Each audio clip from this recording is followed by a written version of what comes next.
Hello, professional wrestling fans. Welcome to my second pro wrestling video podcast. I'm your host, WWE fan, legendary Alex Cardinale. Now, hopefully, I can get through this live stream without any interruptions. So today, excuse me. So today I am going to be debuting a brand new series here on Pro Wrestling 101. The name of this series is WWE's Dirtiest Secrets. And I am going to be talking about some of the most controversial things in WWE history, like the Fabulous Moolah, like Chris Benoit, and we all know what Chris Benoit did, like the Ultimate Warrior, like the steroid scandal, and of course the Montreal screw job. So today I am debuting by talking about the plane ride from hell in 2002. Now, the WWE was just coming off a great, successful European tour in May of 2002. So the European tour included a couple of house shows and then a pay-per-view called WWF Insurrection 2002. Now, the ironic thing about this pay-per-view is that it was the final pay-per-view under the name WWF, because 2 days later, WWF got changed to WWE. World Wrestling Federation got changed to World Wrestling Entertainment because World Wildlife Federation sued Vince McMahon and the WWF, so Vince had to change the name to WWE World Wrestling Entertainment. So that kind of set the stage for a bumpy ride back to the United States of America. So the plane ride from hell took place after a successful European tour, after the successful WWF Insurrection 2002 pay-per-view. So today I'm going to go over exactly what happened on the plane ride from hell. And before I do that, I'm going to recap the final WWF pay-per-view, which was Insurrection 2002. All right, so if you're watching this live, I appreciate your views. If you're watching this in the replay of our live stream, I appreciate your views as well. I want to hear your feedback on the plane ride from hell, so feel free to share your thoughts on the plane ride from hell in the comments section. Also, post any questions you have in the comment section as well. I will make sure to answer your thoughts and answer your questions as well. Having said that, let's get started right now. So I'm going to start off by quickly recapping the WWF's final pay-per-view before they changed to WWE. And this was Insurrection 2002. This is the pay-per-view that all the superstars were flying back to the United States from. Now, a couple of superstars from this pay-per-view are involved in the plane ride from hell. So keep that in mind. Some of the superstars that are going to be on this pay-per-view had a lot of controversy and a lot of trouble from the plane ride from hell. So the dark show match, or the pre-show match, was Mr. Perfect defeating Golddust. Rob Van Dam defeated Eddie Guerrero via disqualification in a singles match for the WWF Intercontinental Championship. Jacqueline and Trish Stratus defeated Jazz and Molly Holly. Xpac defeated Bradshaw. Booker T defeated Stevie Richards in a hardcore match for the WWF Hardcore Championship. The Hardy Boys, Jeff Hardy and Matt Hardy, defeated Brock Lesnar and Shawn Stasiak with Paul Heyman. Spike Dudley defeated William Regal in a singles match for the WWF European Championship. Stone Cold Steve Austin defeated the Big Show with the troublemaker Ric Flair as a special guest referee. And you'll find out later on in the video why I called Ric Flair a troublemaker. And the main event saw Triple H defeat The Undertaker. So that was the successful WWF Insurrection 2002 pay-per-view. That was the what the pay-per-view was that the Superstars were traveling back to the United States from. All right, so now let's talk about how the plane ride from hell started. So all the Superstars were getting onto this plane. Superstars like Ric Flair, who is a living legend, Golddust, Xpac, JBL, John Bradshaw, Layfield, Scott Hall, Michael P.S. Hayes, and Xpac. They were all getting on the plane. Now, they thought they were heading straight to the United States of America. However, bad weather caused the plane to be grounded for 7 hours. So imagine being a professional wrestler stuck on a plane on the ground for 7 hours in Europe, and you're supposed to travel to the United States to make the next show. So what do you think a professional wrestler is going to do when you have an open bar available? Well, all these superstars ended up getting super drunk. And what does hard liquor do to people? Well, it messes with their brains and causes them to do irresponsible, immature things. And this is what happened on the plane ride from hell. So basically, the plane ride from hell started because of bad weather and being grounded for 7 hours. A lot of terrible things happened on this plane ride, and it resulted in lawsuits and people making money over it. Just a really controversial situation. So let's start talking about the altercations that happened on the plane ride from hell.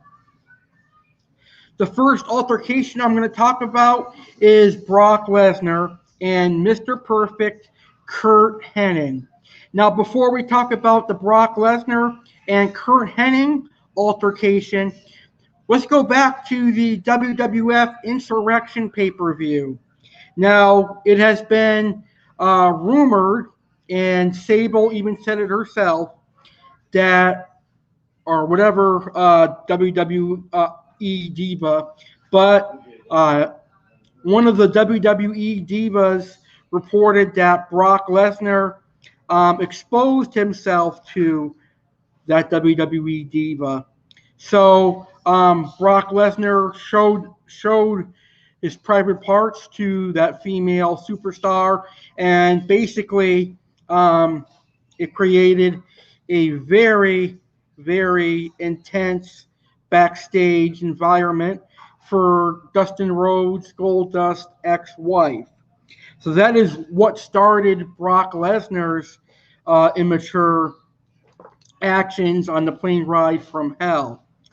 So now let's talk about the Brock Lesnar and Curt Hennig altercation. So Mr. Perfect is known as being a prankster.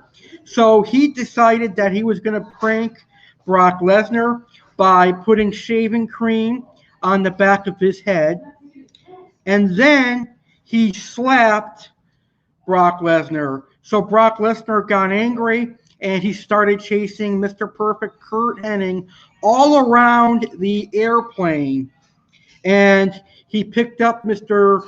Perfect Curt Hennig, and he held him by the emergency exit door of the airplane. Now, it's very fortunate that the emergency exit door did not open, because we would have lost Brock Lesnar and Mr. Perfect Curt Hennig. They're both very lucky that their weight did not force the door open. So this altercation wasn't really bad. It's just wrestlers being wrestlers. But some of the other altercations that we're going to get into in a few moments are awful. So after that, that's pretty much everything from Brock Lesnar and Kurt Hennig on the plane ride from hell. So they stopped fighting once JR, Jim Ross, broke them up. So now we move along to Michael P.S. Hayes and JBL, John Bradshaw Layfield. So JBL had a match with Xpac on the WWF Insurrection 2002 pay-per-view. So he got busted open in that match, and Michael P.S. Hayes decided that he was going to reopen the cut that Bradshaw had, and he punched Bradshaw right in the face, reopening the cut. So JBL, John Bradshaw Layfield, punched or slapped Michael P.S. Hayes in the face and knocked him out. Now, Bradshaw is a big man, and he looks like he hits pretty hard. So you can imagine how painful that must have been been to Michael P.S. Hayes. So eventually, Michael P.S. Hayes is knocked out, and that's when a funny thing happened to Michael P.S. Hayes. And this is the Michael P.S. Hayes and Xpac altercation. Xpac took it upon himself to stick up for JBL because he felt it was wrong that Michael P.S. Hayes was bullying JBL. So Xpac goes over to a sleeping Michael P.S. Hayes and cuts off his ponytail. I have to admit that is really funny. Now, I am not fond of guys having ponytails or long hair. As a matter of fact, I think it is kind of feminine for guys to have long hair and ponytails, but that is just my personal opinion. But Michael P.S. Hayes got exactly what he deserved. You should not punch someone where they're injured and cause them to re-bleed again. So I really am happy that Xpac cut off his ponytail as revenge. So now let's talk about the Golddust altercation. So the first one isn't really that bad in my opinion. He basically was singing a song to his ex-wife to try and get her to come back with him, but she wanted nothing to do with him. I guess they had like a bad marriage or something. So after that, he was one of 3 professional wrestlers who tried to sexually assault the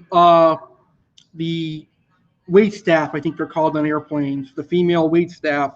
So basically, he said some sexual advances to one of the female airplane staff.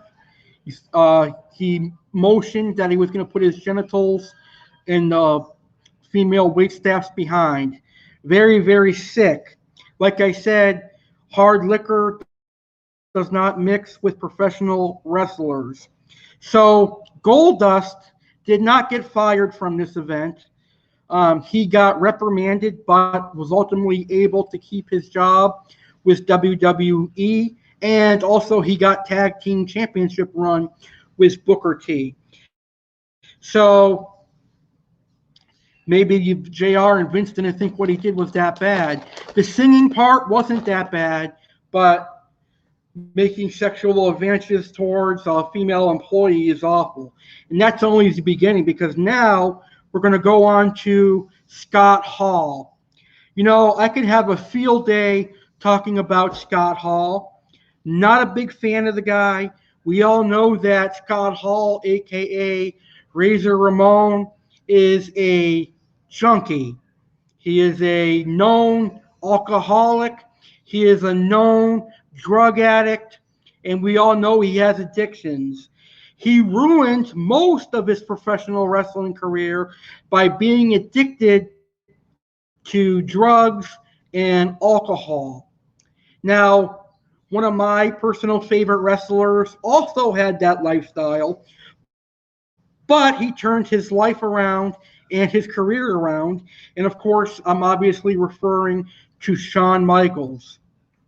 Now, if you look at Shawn Michaels of today and you compare him with Scott Hall of today,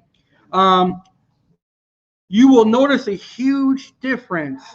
Michaels looks normal, while Scott Hall looks like he's on meth, and Scott Hall looks like a complete drug addict.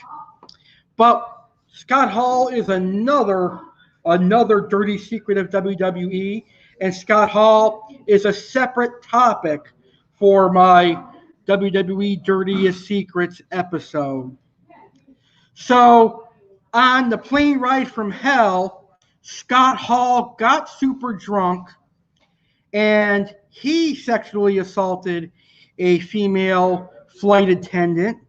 Now, what he did was he asked the female flight attendant if her boobies were real, which obviously they are, and then he tried to grab them and then told the flight attendant he was going to fuck her. So, typical Scott Hall, he got drunk, said those things to the female flight attendant, and then passed out and acted like nothing happened. So Scott Hall ultimately got fired for his actions, and he no longer worked for WWE until he returned in 2015 under a Legends contract. So the Scott Hall incident did not surprise me because when he gets drunk, he does crazy things. And that leads me to the grand finale of the plane ride from hell, and that is the Nature Boy, Ric Flair. Now, Ric Flair has a life that has done crazy things. There's a lot of rumors out there about Ric Flair and everything he has done. Now, is Ric Flair one of my favorite wrestlers? No. Is Ric Flair a legend in the business? Absolutely. So I respect Ric Flair as a professional. I respect him as a professional wrestler. But can I say I respect him as a human being? Hell no.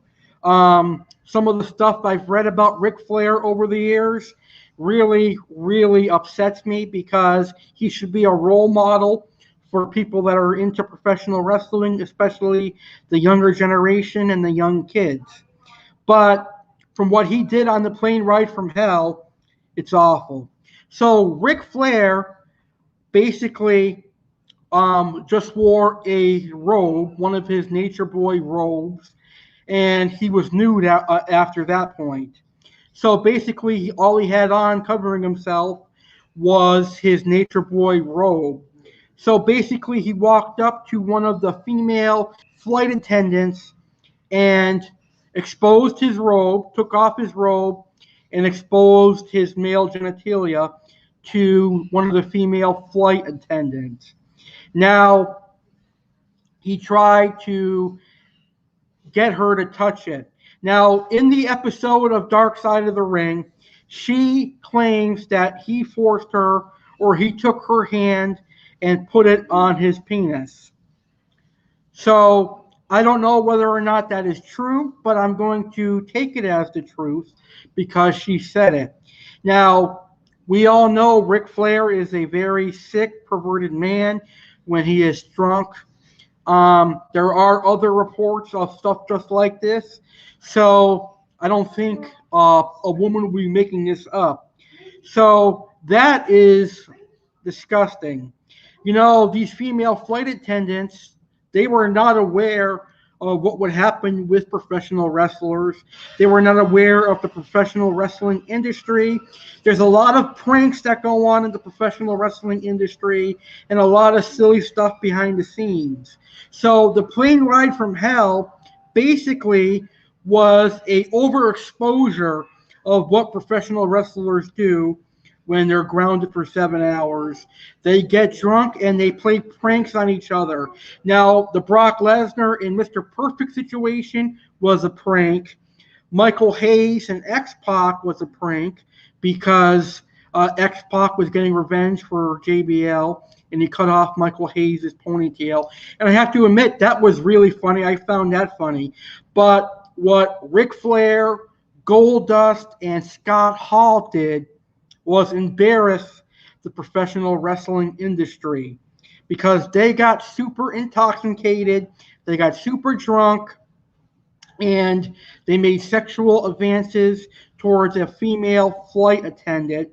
And Ric Flair took it a step further and exposed himself to a female flight attendant, which is beyond forgivable, in my opinion, because that woman is always going to have that image in her head. And I'm sure because she's a married woman, it's an image that she did not want to see. So that is the Ric Flair altercation, and that is the plane ride from hell. So my overall thoughts on the plane ride from hell is that it was very childish, very immature, kind of high school-like, but it's to be expected when you have hard alcohol, straight liquor with professional wrestlers, and they have an open bar for 7 hours. So these wrestlers got super drunk, and they did some stuff that caused a couple of them to be fired, caused a couple of them to be reprimanded. So Scott Hall, he got fired, but Jim Ross has stated that Scott Hall was in no condition to be back on the road, so that's why they fired him. A couple other superstars got fired. Ultimately, Ric Flair and Golddust got reprimanded, but most likely it was a pat on the back, and or whatever that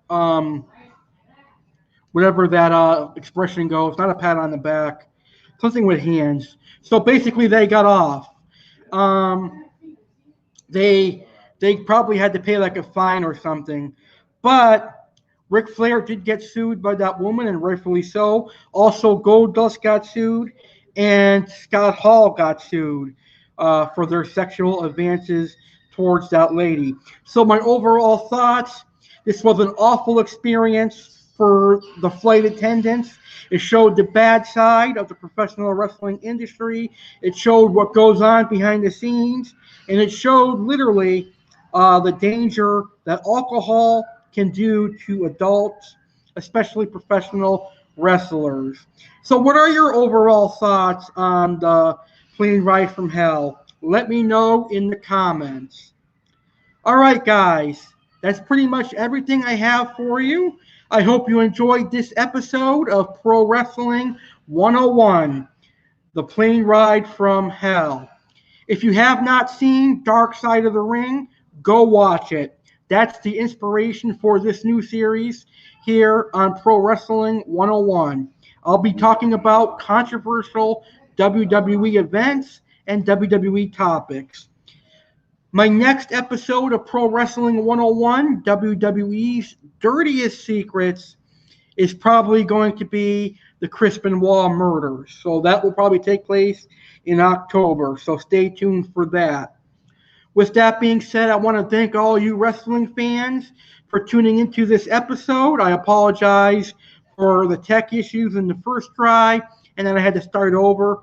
But we were able to get this episode done. So make sure to subscribe to my channel, the legendary Alex Cardinale. I've got some awesome wrestling content coming your way.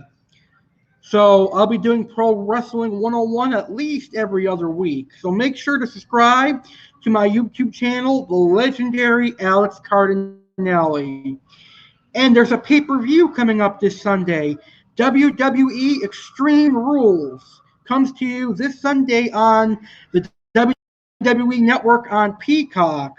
So join me this Sunday at 4 p.m. Eastern, 1 p.m. Pacific, right here on YouTube and Facebook for my WWE Extreme Rules 2021 pre-show. With that being said, I'll see you guys Sunday. Have a great Friday and a great Saturday. Enjoy Friday Night SmackDown. And I'll see you for WWE Extreme Rules pre-show on Sunday. Peace out, everybody.